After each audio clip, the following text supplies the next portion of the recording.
It'll be a new kind of shopping street. It'll be a new kind of place to go and get a bite to eat. That new kind of place is Walnut Street in downtown Des Moines, but why isn't it happening? There certainly has been plenty of talk about redoing Walnut. The transit mall is gone, but also still gone are the people.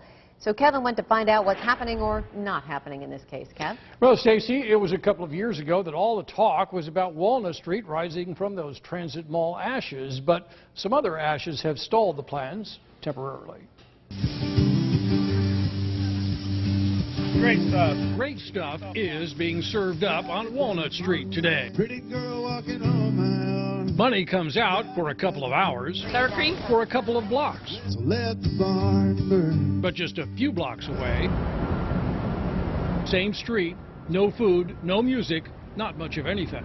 And that's the problem that downtown and city leaders have been trying to tackle with the end of the transit mall. This was supposed to be the year it started. That start's been delayed until next April. So we're running about a year behind. The Yonkers fire put a bump in the road on Walnut Street, so to speak, but the delay could be a blessing in disguise.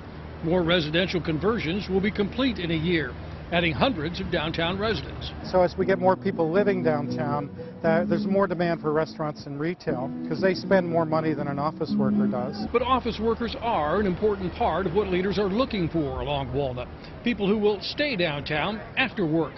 Tara Watermiller and her husband Ryan work downtown, live in Ankeny. So to get them to stay downtown? I think restaurants that are open in the evenings and on the weekends, because right now we just have a lot of lunch areas during the week, which are great, but there's nowhere to go outside of that. I guess some retail, and that would be a good idea to get things going down here. Mayor Frank County agrees, looking for a Walnut corridor combination that appeals to workers downtown and keeps them there afterwards. The dream is still there. We see great retail, and whether that be stores, restaurants, nightclubs, any place that people, it attracts people in a long period of time. Now, Glenn Lyons with the Downtown Community Alliance you saw earlier says the plan is still to work on a block or two every year, so they're looking at a 5-year plan, maybe a little more, but it will begin in earnest next year.